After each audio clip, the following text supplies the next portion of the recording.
Hello YouTube, this is AndrewKing115 here with a video on transitional forms. So I've decided it's a bit more effective if I use diagrams or illustrations or pictures. So you're going to see an illustration appear right now.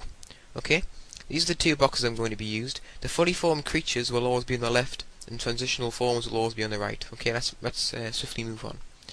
This is the evolution model. This diagram just appeared on your screen. If evolution was true, this is what we should find.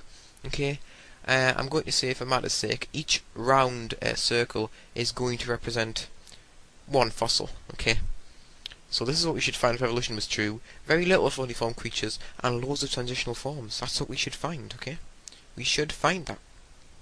Okay, now let's have a look at what if creation was true.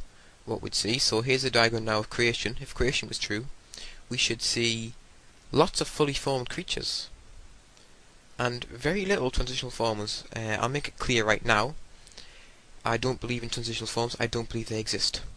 Okay, because I believe everything reproduces after its kind, and macroevolution is a lie. Okay, macroevolution is a theory, not a fact. I do not believe in macroevolution. Okay, I believe in microevolution, variation among kinds. Okay, so transitional forms don't exist. Things like Archaeopteryx, just an unusual bird. Basilosaurus, I don't understand how anybody could say that evolved from something. Land dwelling, I don't understand. I don't believe that's a transitional form. I don't believe Ambulosis is a transitional form. I don't believe the duck-billed platypus is a transitional form either. It's a strange looking creature, a bit like Archaeopteryx, but I don't think it's a transitional form. Neither do I think the Horton's a transitional form, and I don't think the Horton has those claws as a leftover from evolution at all. I think he has them for a design purpose, the way God intended him to have them for a purpose. See more about my refuting video on the about the Horton.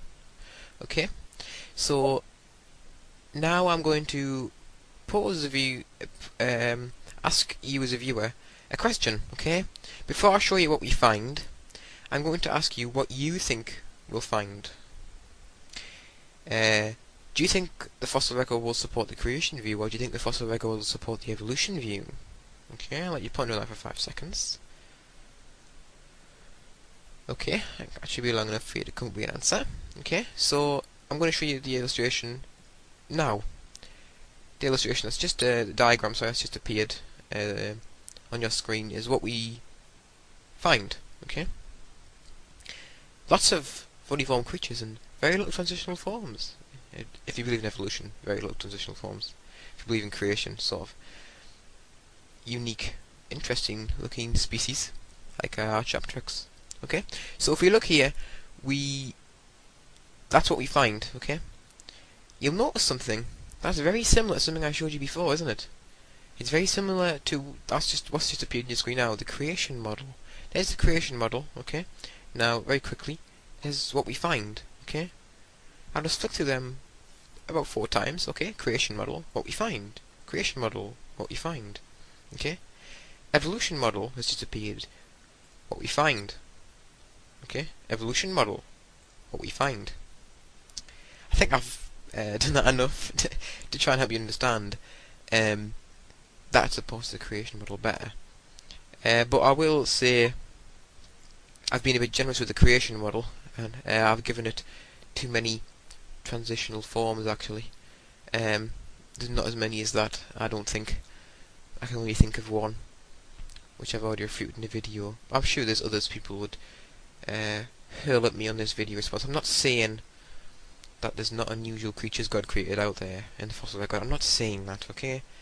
There is some what we class as unusual, but you know, and not really. People class them as transitional forms. I class them as just unusual. Okay, so don't get me wrong. Okay, I love God's design. I think He's a fantastic creator. Okay, so there we have it. Just leave with that picture of what we find. And just very quickly, for the sake of it, there you go. There's the creation model. That's what we find. So I hope this has cleared a few things up for evolutionists and creationists alike. That the fossil record supports creation, not evolution. So next time somebody says to you, "We have transitional forms," tell them how fully formed creatures outnumber transitional forms ridiculously. Okay? That just shut them up. This is Andrew King on 15. God bless and goodbye.